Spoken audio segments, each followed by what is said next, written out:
Paul, what is B1G1?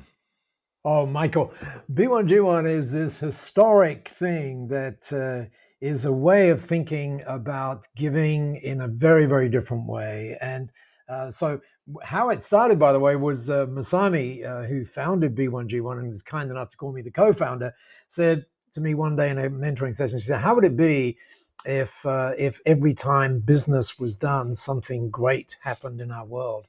And I said, "Oh, well, that'd be great." And she said, "I don't think you really understand that, right?" And I said, "Well, help me understand it." And she said, "Well, just imagine you go down to an electronics store and you buy," and she said, "By the way, in my head," she said, "I've called it buy one, give one."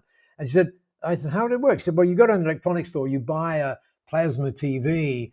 And I said, "Whoa, hang on a second. If you're calling this buy one, give one, then when I go and buy that plasma TV, they're not going to give me another TV. That's a crazy business model. It's not going to work."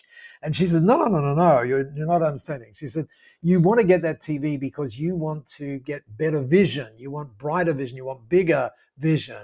And I said, "That's right." She said, "So how would it be when you do that if someone who cannot see gets the gift of sight?"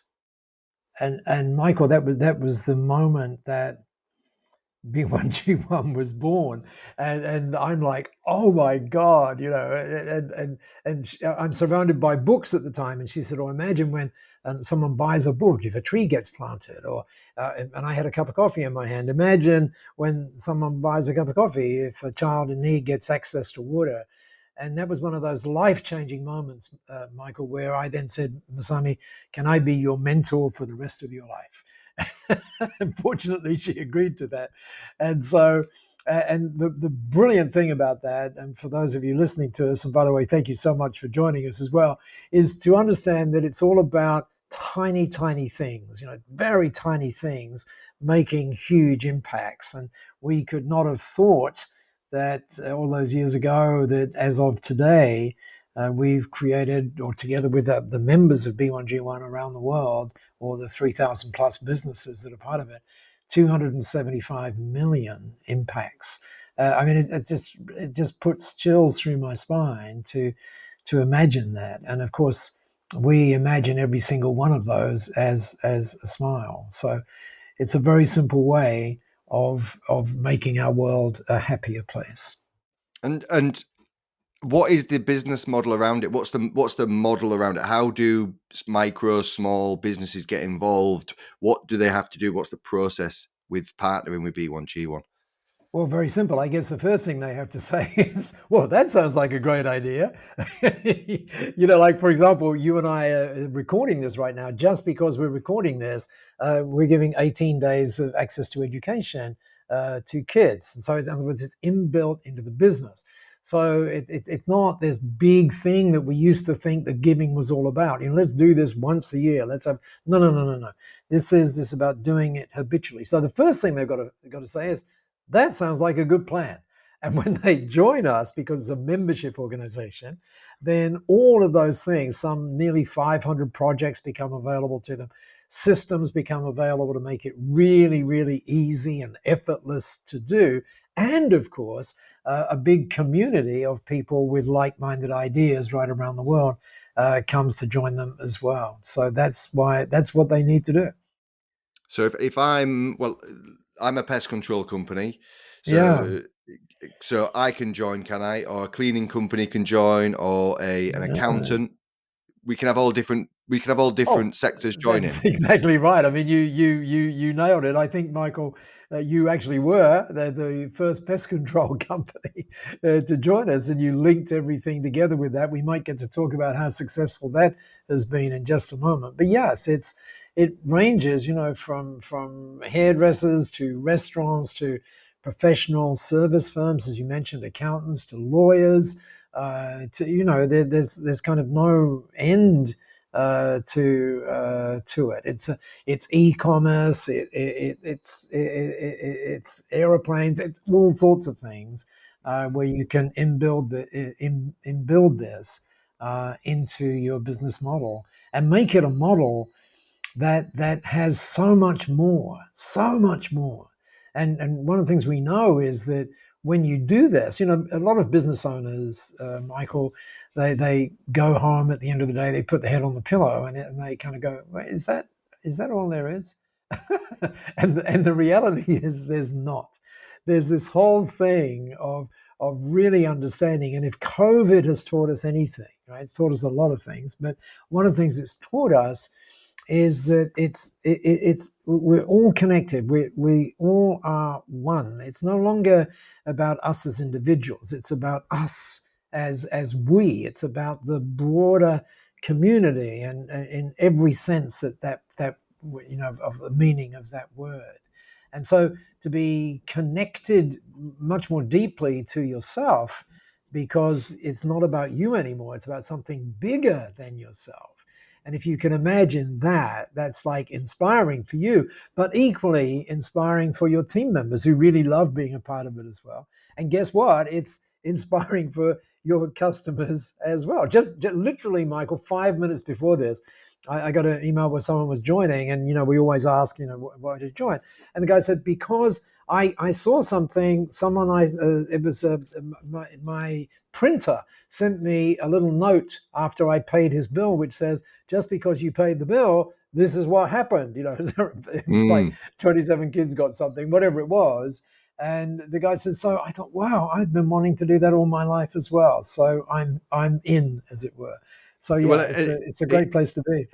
it's one of my favorite parts of the month, where I look at how many invoices that we've created, and then I go Yeah, on to our login, our portal on B1G1, and then I start tallying up, and I look, oh, well, that's what we've got there. That's how many commercial. That's what domestic we've done, and then I start clicking in, and for us, it's all about assisting and educating children in conflict or yep, post yeah, conflict, and that's what yeah, we've been doing. So we took a large private school on, and I think then it was something like each child that attended that school provided 365 days of education to children in Sudan, and all that's a click of the button. And the great thing about B1G, when I've been partnered there, is one, we can see everything; it's nice and clean and crisp.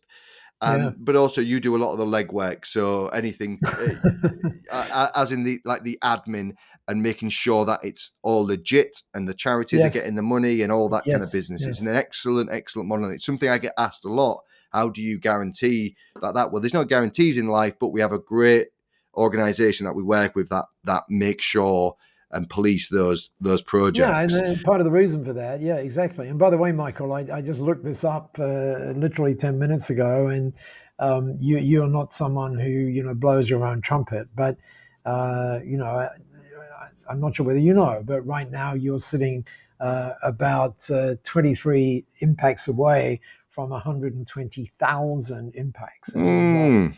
of what you've been doing, right? So yeah,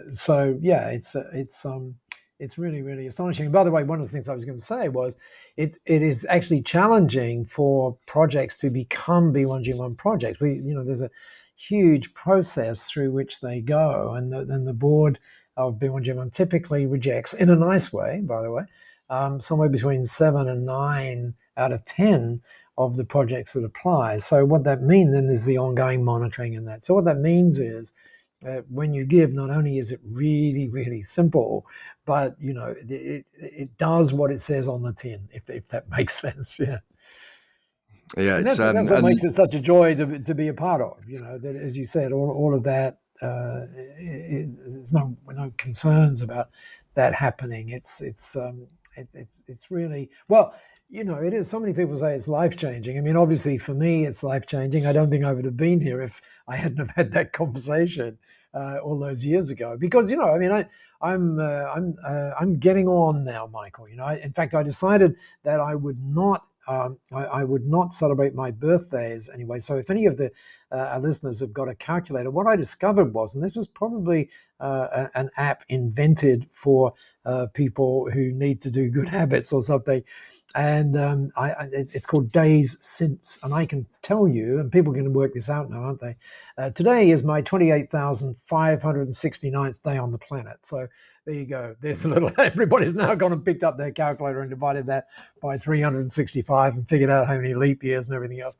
And but that's the point, right? I mean, there is so much for us to look at outside of ourselves. You know, people often say, you know, well, if you're lost, you should look inside yourself. Well, I understand that, and I don't want to take issue with that at all, but because you know, I'm not professional in that sense. But what I know is that when we look outside of ourselves, we you know, we see things that otherwise we would not see.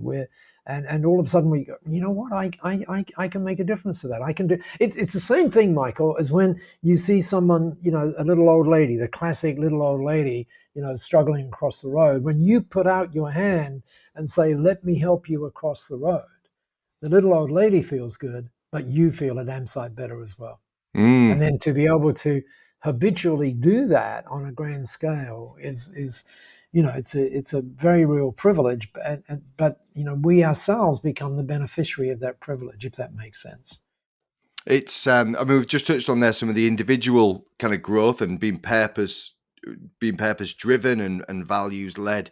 From I suppose a business model, what have you seen over the last 10, 11 years where micro small business have come in? Have they Mm. thrived? Have there been negatives, or is it mainly positives that we see from this habitual impact from this habitual giving?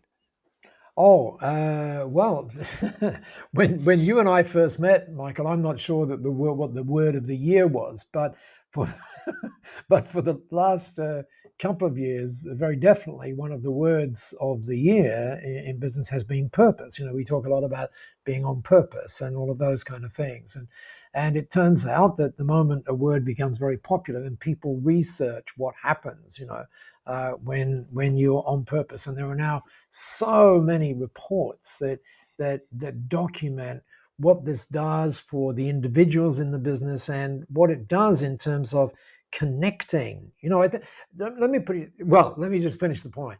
What it does for it's like a, how can I say it? It's like this internal magnet that you switch on, and it's very hard to explain it. But it's, you know. Let me put it this way, in a very simple words, we, every single one of us is at our best when we're giving. We are at our best when we're giving.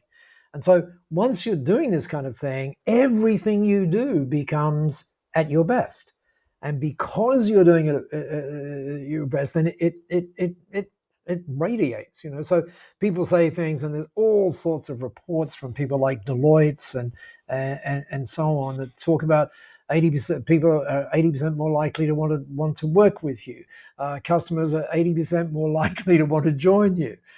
You can have premium pricing. You can do all sorts of really, really interesting things. But that you've got to make sure that your intent is right. The moment you do it to get some sort of business advantage, no, that falsifies the whole thing.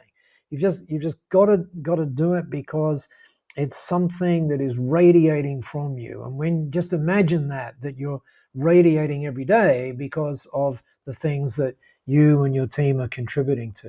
It really does. In spite of all of the reports that say it's fantastic, um, then then then I think the way to say it is that what happens is we become impact driven. We become not profit driven necessarily, but impact driven. And when we're impact driven, I can tell you, because you know I'm so thrilled to be able to work with all of the businesses around the world that do this. It just changes so much, so much. And I think there was two when you've been talking. Then I remember when we first set up, kind of 5.5 years ago, probably 5 years ago. Um, we had a mentor, and I said, "Oh, look, I don't know quite how to do this. I want to provide education to Yeah, children in conflict, and I'm not sure how to do it yet." And it was before we'd kind of partnered, and I'd never heard of B1G1 at the time. I And he remember said to that me, moment, by the way. "Yeah." And he said to me, he said, "I'll do it in 5 years when you're more established. You know, you need all the money you There you can go. get. You need every bit of cash." And then if we're looking at 120,000 impacts, that's days of education, that's water, that's providing children the ability to, or giving them programs to keep them out of militia groups, all those things, provide therapy for kids who have had sexual violence put against them. Not because we're 5 years in now, those 120 thousand things would never have happened if we'd have just waited and waited and waited. And then the second thing, what just going on what you just said, the last thing you just mentioned there is one intention, getting the intention right and living by that continuously. But also, if your operation is shoddy and your operation is poor, you're not going to be able to give the impact. There So you for go. us, we always look at operation first. How can we become operationally excellent? Because then that enables the good stuff to Other happen. things. If we have the Exactly. good stuff and have a rubbish operation, this will never, ever, ever happen. So the halo comes second, the operation comes first. And that's the beauty of working with a business to impact model instead of like a charity model in this sense, Yes. because Yes, it is. get the business right, become profitable, aim for excellence, and then everything good comes off the back of that. If you have the systems and you have the partnerships to enable that to happen, which is this is the what we've found anyway. 100%. You know, it's people say things as you just said. They say, well, you know, I'll do it when I'm successful, right? And of course that's a moving goalpost for a start, right? So, but the thing about is what is it that you don't understand? The giving is actually part of the journey. It's not the Mm. destination. It's absolutely part of the journey. And when you put that in place, you know, amazing things happen. They really do. How could Not the least of which is those 120,000 impacts that you've created. Yeah, and it's just sometimes it takes someone like yourself to say this is what you've done to actually realize that is quite a big number of that's a big number. And Yeah. we're really proud of that. We couldn't do it without our clients and people who support us as well, and we learn from each other and we grow together. um but yeah, be able to do that, that's really phenomenal for us, And two. someone said, yeah, sorry, Michael. Someone said recently because they said, and they were talking about the B1G1 in the United Kingdom actually, and they were saying that there's lots of geniuses or genius in their view built into B1G1, and they were saying that one of the great things is that you know you can actually give for 1 cent, you know, for an impact, depending on how you choose the impacts, right? And you go, seriously, you're kidding me? No, no, no, no, no. We're absolutely not kidding. In fact, talking of this genius, someone the other day said, you know, you and I were just talking about how easy it is and effortless it is. Someone described this the other day as an operating system for good. I love that description. I Mm. love that description, right? And that's what it is, and it's easy to try and easy to join too. It's like anything, we got CRMs and scheduling software and all this There you go. project management stuff. Well, this is that for us. This is part of our vision. This is a system for our vision. And if we don't have that, we have another partnership as well. That's not with B1G1 that we provide. We clear landmines with rats in around the world. But really, that keystone And by habit the is way, B1G1. that's awesome. I mean, you know, it would be absolutely wrong of me to say, you know, B1G1 is the answer. It's because, you know, as you mentioned, the rats with the mines. I mean, I remember when you told me that years ago. Oh, really? And, you know, so there's so many other things that are there as well. The thing is that sometimes it's hard, you know, to make it happen. And people know that they should do it, but they don't know the how. The how is sometimes missing. And what B1G1 does in that particular case is make the how so easy. Right? It really does. Mm. And then how do we get in touch with B1G1? How do we get in touch with you Well, guys? I should say you call Michael, but obviously not. It's very simple. You just drop up to b1g1.com. That's the letter B followed by the number one, followed by the letter G, followed by the number one, and followed by .com. And by the way, when you're there, there's a really lovely new thing up there now, which is in the top right hand side of the site, and it's called Take the Tour. And you can click that button, and you can kind of take a self guided tour with videos and all sorts of things, which really get you into the, oh my gosh, look at that. You know, oh my gosh, look at that, rather than just kind of coldly experiencing a website. And B1G1, you know, there's so many complexities in there that it's sometimes very difficult to get it on a page. But that's why the tour is there, and I'd love you to go take the tour. It's really cool. Is there anything else before we go? Michael, there is one other thing, and that is to say, just through me, here I am in Singapore. It's getting to the end of the day, but what you are is just a great example of how when we can talk about these positive things instead of all the other things that are going on around us, then we ourselves just feel so much better. And when you and I feel so much better, that just radiates out. So, Michael, thank you so much for giving me this opportunity to do that at the end of what's been a really, really busy day. And it's just been such a joy to connect and to share some ideas that other people might be inspired by as well. Paul, thank you so much, and we will leave it there.